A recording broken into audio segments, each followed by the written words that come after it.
नमो श्रेष्ठं मनुमपि शचिपुत्रमात्र स्वरूपं रूपं तस्याग्रजमूरपुरीं माथुरीं गुष्ठवारीं राधाकृष्णं गिरिवरमः राधिका माधवासां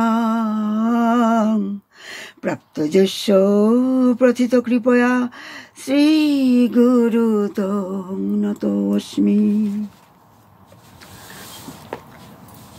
नमो महावदन्नाय कृष्ण प्रेम प्रदायते कृष्णाय कृष्ण चैतन्य नाम्ने गौरतिसे नमो।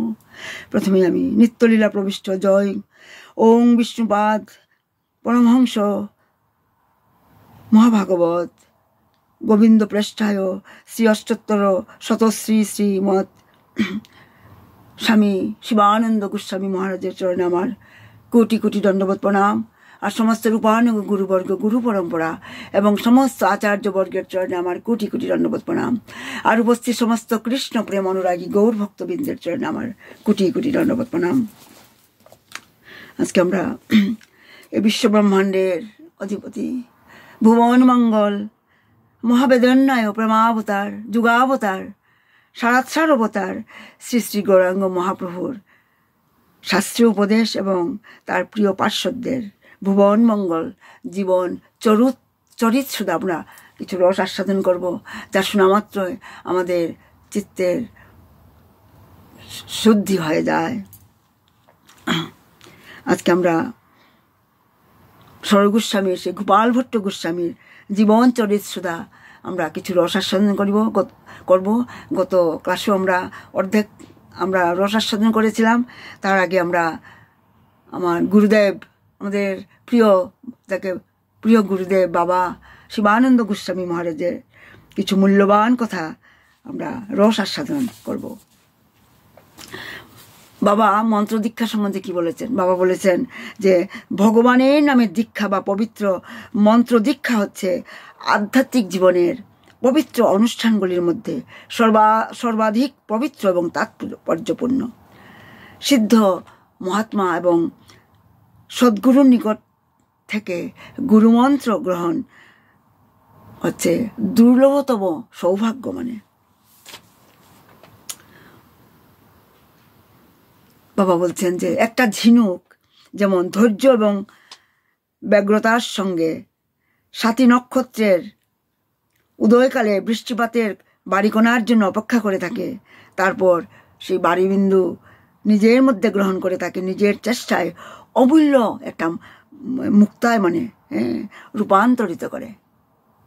তখন সে নিজের মানে সেই বাড়ি বৃষ্টিপাত সেই বাড়িবিন্দু সেই সাতী নক্ষত্র উদয়কালে একটা ঝিনুকটা কি করে সেই বাড়িবিন্দুটা নিজে গ্রহণ করে নিজের চেষ্টায় একটা মুক্তায় পরিণত হয়। মানে ঠিক সেইভাবে সাধকও মানে ভক্তও সদ্গুরুর কাছ থেকে মন্ত্র দীক্ষা লাভের জন্য সাগ্রহে এবং ভক্তিপ্রত চিত্তে অপেক্ষা করেন।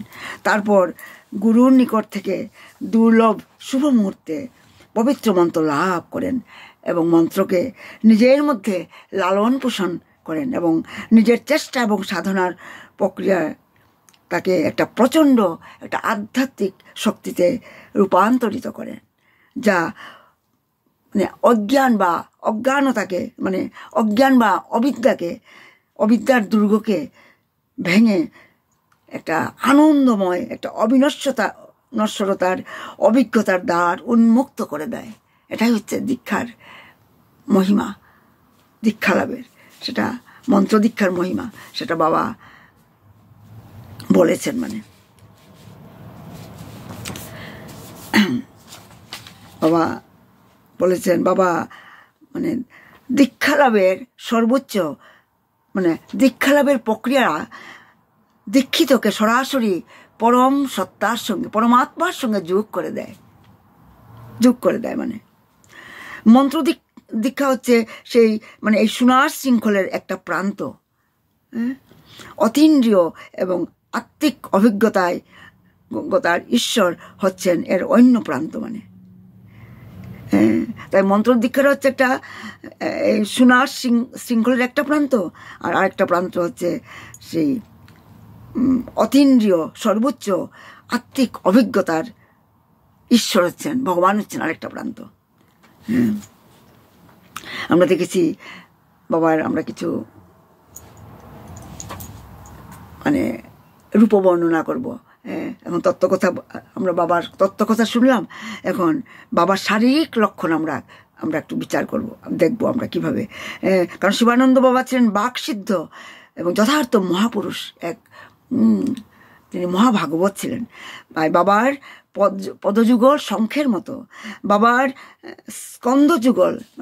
স্কন্ধযুগল শিবলিঙ্গের মতো মানে গোলাকার মানে, আর বাবার দাঁত না থাকা সত্ত্বেও মুখমণ্ডল ভরাট, এবং দাঁত, গুরুদেবের দাঁত, বাবার দাঁত কিন্তু যন্ত্র দিয়ে তোলা হয়নি, দাঁত না থাকার জন্য খাওয়ার কোনো অসুবিধা হতো না।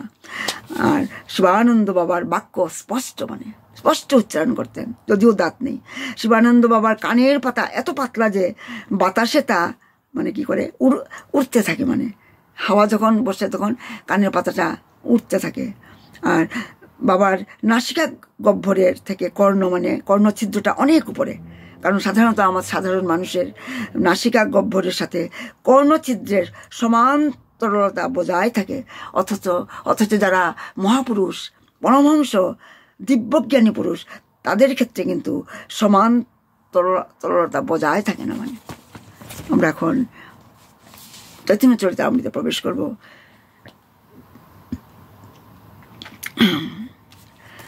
আমরা চৈতন্য চরিতামৃত রচনা করার আগে চৈতন্য ভাগবত রচনা করেছিলেন বৃন্দাবন দাস।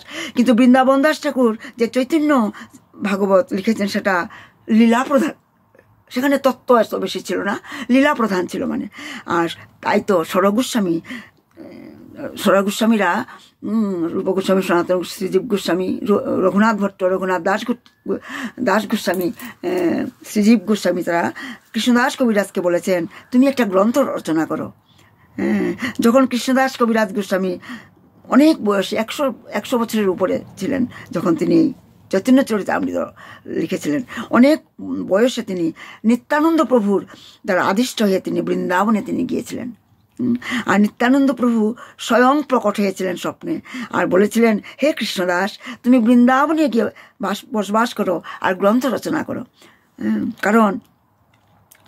কারণ পরবর্তীকালে ইতিহাসের দরকার, কারণ ভারতের ইতিহাস বড়ই দুর্বল, মানে সঠিক কেউ কিছু লিখে যায়নি। মানে যেমন ভারতের আগের মানে রাজাদের সম্বন্ধেও এত ডিটেলস কিছু লেখা নেই, সবাই কিংবদন্তি, কেউ সঠিকভাবে ইতিহাস লিখে যাননি।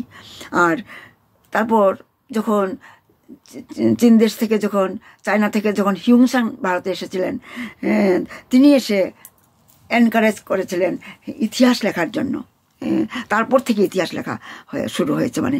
আর মহাপ্রভুর অন্তর্দানের পর সবাই মহাপ্রভুর যারা পার্শ্ব ছিলেন, যারা সঙ্গে থাকতেন, তারা এতই সুখান্বিত হয়েছিলেন, সন্তপ্ত হয়েছিলেন, দুঃখের সাগরে নিমগ্ন হয়েছিলেন।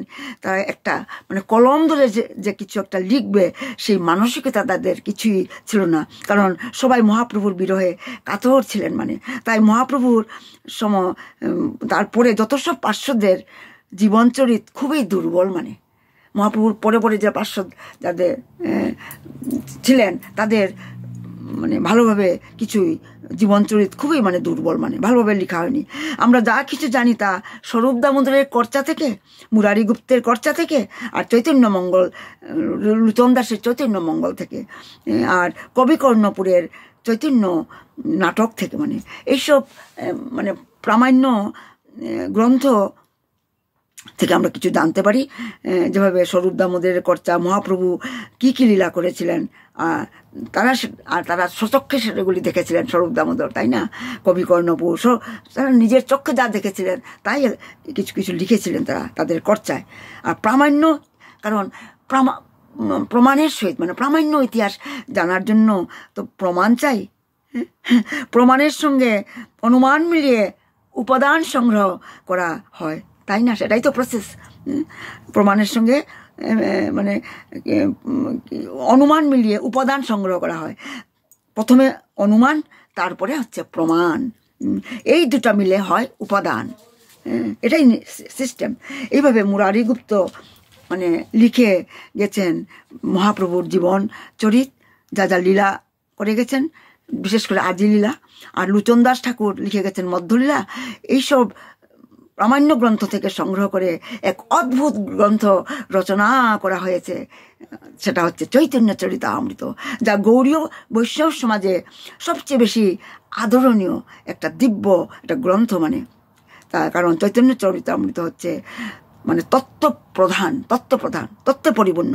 সেখানে সৃষ্টিতত্ত্ব, জীবতত্ত্ব, লীলাতত্ত্ব, প্রেমতত্ত্ব, রসতত্ত্ব, বায়ুতত্ত্ব, সমস্ত তত্ত্বের সমাহার হচ্ছে এই চৈতন্য চরিতামৃত, যেটা কৃষ্ণদাস কবিরাজ গোস্বামী লিখেছেন। সমস্ত শাস্ত্রের মানে রস ভরা আছে এই গ্রন্থে। এইরকম নয় যে কৃষ্ণদাস কবিরাজ গোস্বামী তিনি নিজের মন থেকে লিখেছেন, সমস্ত শাস্ত্রের প্রমাণ দিয়ে স্থাপনা করে গেছেন। এবং তিনি সৃষ্ট তত্ত্ব এবং জীবতত্ত্ব, এই রসতত্ত্ব, লীলাতত্ত্ব, অবতার তত্ত্ব, প্রেমতত্ত্বের সমাহার এখানে চৈতন্য চরিতামৃত। আর চৈতন্য চরিতামৃত গ্রন্থ অধ্যয়ন করলে আমাদের আর অন্য কোনো শাস্ত্র অধ্যয়ন করার প্রয়োজনেই নেই, কারণ এখানে সমস্ত তত্ত্ব আছে, বায়ুতত্ত্ব, জীবতত্ত্ব, রসতত্ত্ব, প্রেমতত্ত্ব সবই আছে। এটা একটা অমৃতের খণ্ড, যেখানেই হাত দেব মিষ্টু বেরোচ্ছে যেন। তাই যদি আমাদের তত্ত্ব সম্বন্ধে জানতে হয়, মানে জীবতত্ত্ব কী, সৃষ্টিতত্ত্ব কী, লীলাতত্ত্ব কী, অবতার তত্ত্ব কী, সবই আমরা এই চৈতন্য চরিতামৃতে আছে।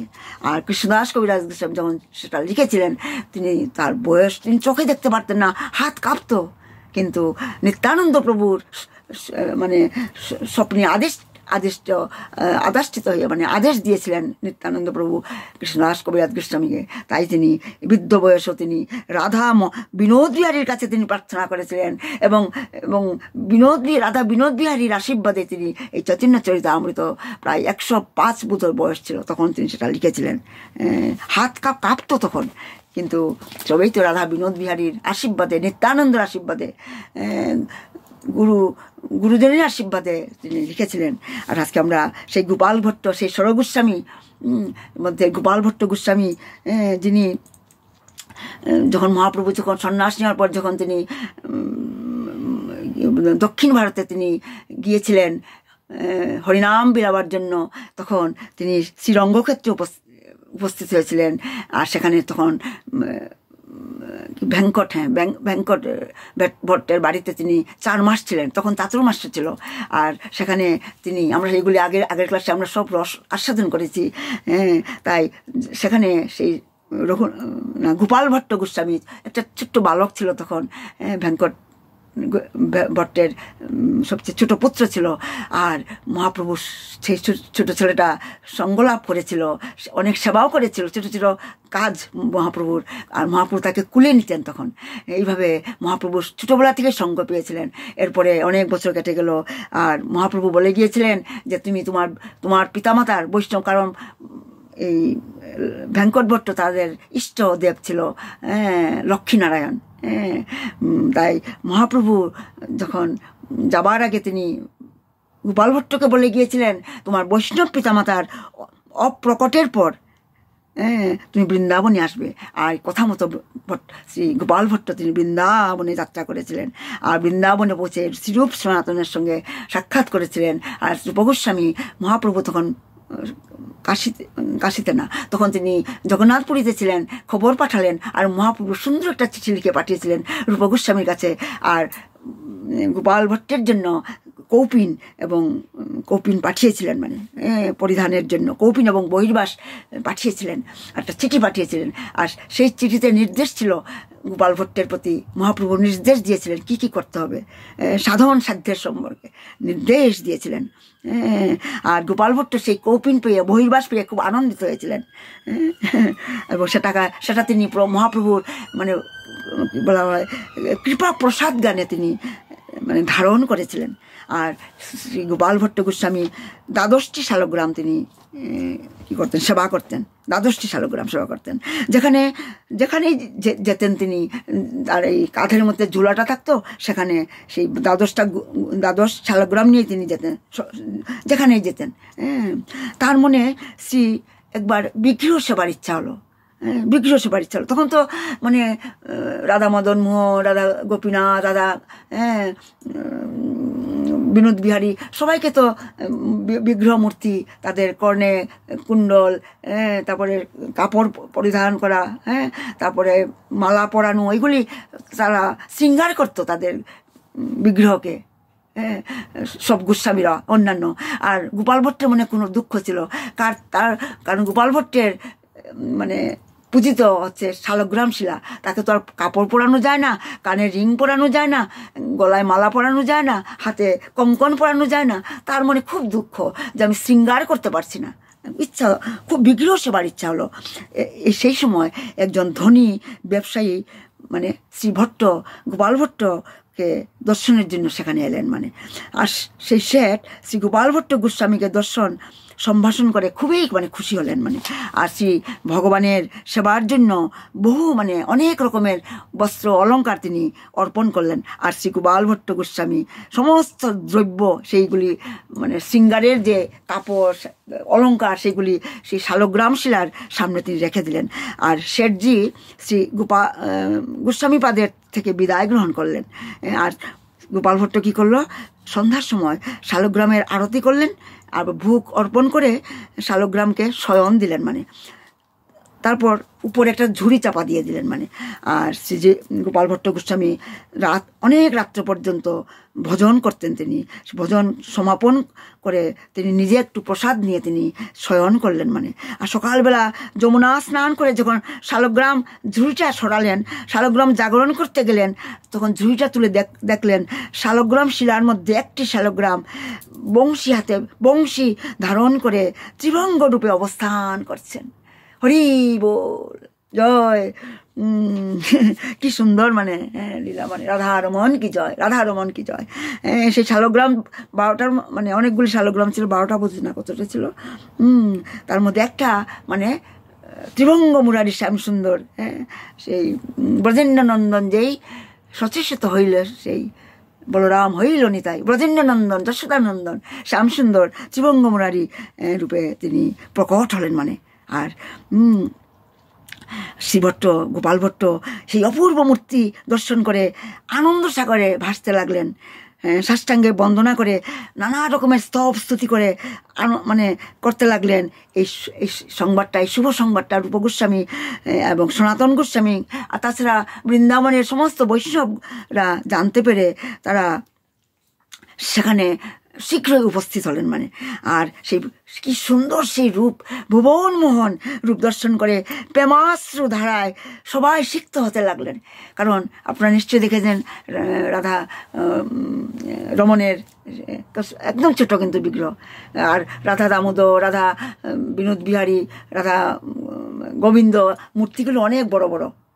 কিন্তু গোপাল ভট্টের সেই শ্যামসুন্দর ত্রিভঙ্গ মুরারি শ্যামসুন্দর কিন্তু ছোট্ট, রাধারমণ ছোট্ট, পকেটেও রাখা যেত, মানে এত ছোট্ট। কি সুন্দর তার মানে রূপ, মানে কি সুন্দর রূপ, সেটা দেখে তারা অশ্রু বিসর্জন হতে লাগলো। মনে হয় সেটা 1599 খ্রিস্টাব্দের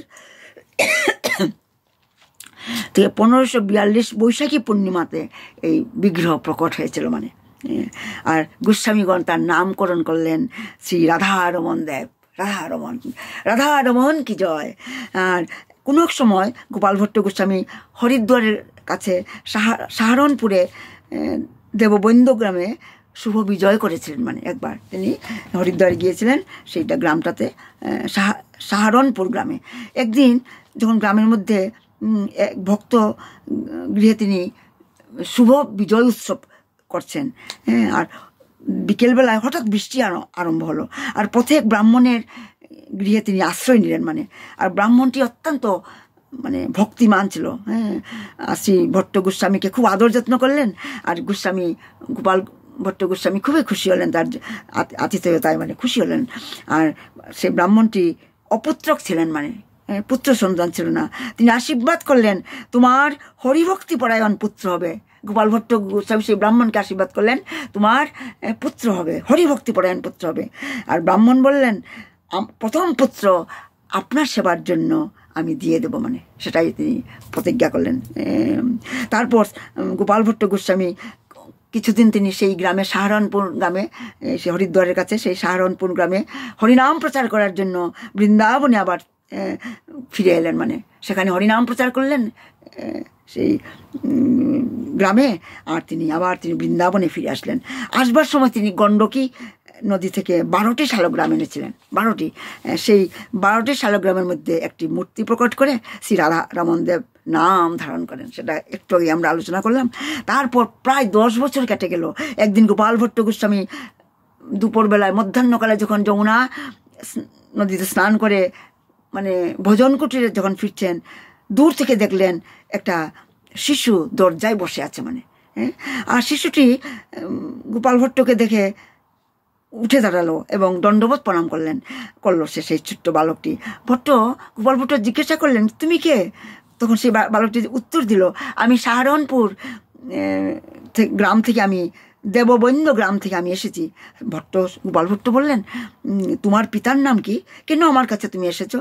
তখন সেই ছোট্ট বালকটা বলল, আপনার সেবার জন্য পিতা আমাকে পাঠিয়েছেন, আমার নাম গোপীনাথ।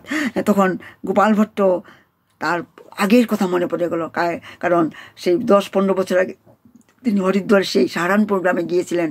আর সেই বালকটির বাবা খুব সেবা যত্ন করেছিলেন। তখন গোপাল ভট্ট তাকে আশীর্বাদ করেছিলেন যে পুত্র হবে বলে, আর কথা দিয়েছিলেন সেই পুত্রকে তিনি তার সেবার কাজে গোপাল ভট্টকে কাছে প্রথম পুত্রকে তিনি দান করবেন। আর তার নাম ছিল গোপীনাথ, ছোট্ট বালকটি। তখন গোপাল ভট্টের সেই সব কথা মনে পড়ে গেল। তখন বালকটিকে তিনি সেবক রূপে রেখে দিলেন। আর গোপীনাথ অতি সাবধানে গোপাল ভট্টের সেবা করতে লাগলেন, মানে সেবা করতে লাগলেন। তারপর পরবর্তীকালে কি হয়েছিল, সেই গোপীনাথ, সেই ছোট্ট বালকটা বড় হয়ে সে গোপীনাথ পূজারী গোস্বামী নামে তার পরিচিত হয়। তার নাম গোপীনাথ পূজারী গোস্বামী নামে পরিচিত হন। আর ব্রহ্মচারী রূপে এই গোপীনাথ ছিলেন আজীবন, মানে তিনি শ্রী রাধারমন দেবের সেবা করেছিলেন। আর এর ছোট ভাই দামোদর দাস এবং তার ছোট ভাই, সেই গোপীনাথের ছোট ভাই দামোদর দাস, তার সপরিবার শ্রী গোপীনাথজির নিকট থেকে মন্ত্র দীক্ষা গ্রহণ করেন। মানে তার বড় ভাইয়ের থেকে, গোপীনাথের থেকে মন্ত্র দীক্ষা করেন এবং রাধারমন দেবের সেবায় নিযুক্ত হন। এইভাবে পরম্পরা ধারায়, মানে প্রথমে ভাই, তারপর তার ছোট ভাই, তার পরিবার সহ এসে তার বড় ভাই গোপীনাথের থেকে মন্ত্র দীক্ষা লাভ করে তারা রাধারমনের সেবায় নিযুক্ত হয়েছিল। আর শ্রী দামোদর দাসের 3টা পুত্র ছিল, হরিনাথ, মথুরানাথ এবং হরিরাম। তারপর শ্রী গোপাল ভট্ট গোস্বামী রাধারমন দেবের সেবা করতে করতে মহাপ্রভুর কথা স্মরণে তিনি বিফল হতেন, মানে দিন রাত তিনি বিরহ যন্ত্রণায় ভুগতেন মহাপ্রভুর কথা স্মরণ করে। মানে আর শ্রী গোপাল ভট্টের 2 চক্ষু থেকে সবসময় অশ্রু ধারা বইত। মানে তখন রাধারমন দেব, তখন স্বয়ং রাধারমন দেব শ্রী গৌরাঙ্গ রূপে মানে আবির্ভূত হয়ে গোপাল ভট্টকে দর্শন দিতেন মাঝে মাঝে। কারণ গোপাল ভট্ট তিনি বিরহে, মহাপ্রভুর থেকে বিরহ জ্বালায় তিনি অশ্রুপাত, দিন রাত অশ্রুপাত করতেন। আর রাধারমন সেটা দেখতে পারতেন না। তার ভক্তের চোখের জল সহ্য করতে না পারে তিনি মহাপ্রভু নিজে, সেই রাধারমন সেই বিগ্রহ নিজে সেই গৌরাঙ্গ মহাপ্রভু হয়ে তিনি প্রকট হতেন, স্বপ্নে দর্শন দিতেন। এইভাবে শ্রী গোপাল ভট্ট গোস্বামী তারপর তিনি শ্রীনিবাস আচার্যকে মন্ত্র দীক্ষা দিয়েছিলেন। কারণ স্বরগোস্বামী অপ্রকট হবার পর আমরা পরে এই পরম্পরা ধারাটা বজায় রাখার জন্য, এই প্রিচিং করার জন্য, হরিনাম বিলাবার জন্য, নগরে নগরে গ্রামে গ্রামে কৃষ্ণ নাম বিলাবার জন্য পরে 3জন মেইন ছিল, নরোত্তম দাস ঠাকুর, শ্যামানন্দ প্রভু এবং শ্রীনিবাস আচার্য। এই তিনজন। হ্যাঁ, আর শ্রীনিবাস আচার্যকে দেখতে একদম হুবহু, মানে একদম মহাপ্রভুর মতো ছিল।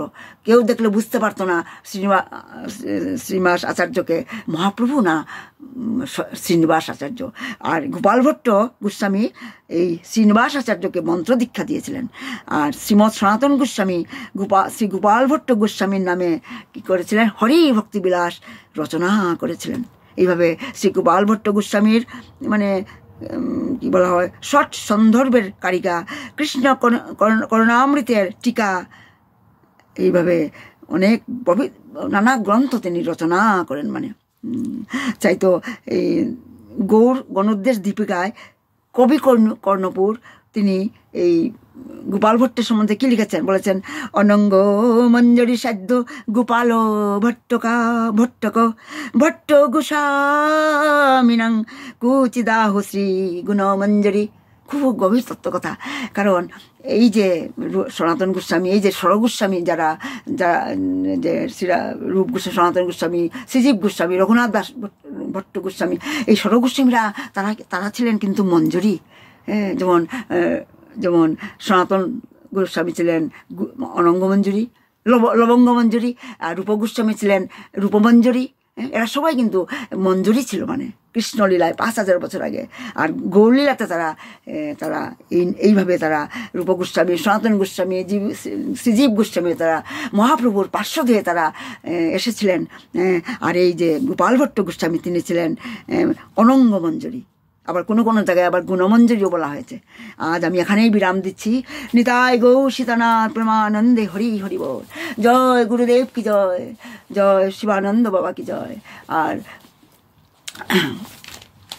ভজ হুরে মন শ্রীনন্দ নন্দন শিবানন্দ চরণার বিন্দরে। দুর্লভ মানব জনম সৎসঙ্গে ভব হে তরহে ভব সিন্ধু রে। শীত আতপ বাত বরিশন এদিন যামিনী জাগিরে। বিফলে সে বিনু কৃপণ দুরজন চপল সুখল লাগিরে। শ্রবণ কীর্তন স্মরণ বন্দন পাদ সেবন দাসরে। পূজন সখীজন আত্মনিবেদন গোবিন্দ দাসভিলাসরে। ভজ হুরে মন শ্রীনন্দ নন্দন শিবানন্দ চরণার বিন্দরে। জয় রাধে জয় রাধে জয় রাধে জয় রাধে। নিতাই গৌর হরি বল হরি বল হরি বল হরি বল। প্রণাম সবাইকে, আমার ভুল ত্রুটি মার্জনা করবে। জয় গুরুদেব কি জয়, গুরুদেব কি জয়, জয় শ্রী প্রভুপাদ। হরি বল হরি বল।